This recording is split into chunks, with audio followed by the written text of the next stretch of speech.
اب دنیا کو چاہیے کہ وہ جو اصل معاملہ ہے، ایک ہے جنگ بندی، ایک ہے امداد، لیکن اس سے مسئلہ حل نہیں ہوگا۔ فلسطین کا مسئلہ حل ہوگا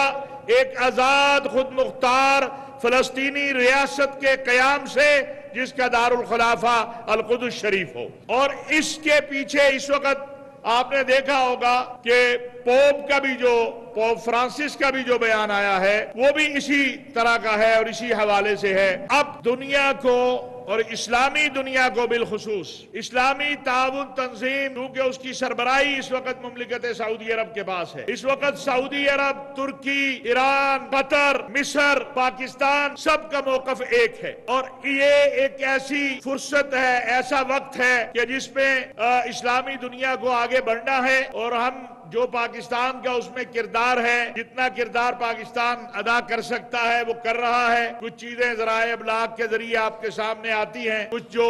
روابط ہیں وہ نہیں آتے، لیکن کوشش یہی ہے کہ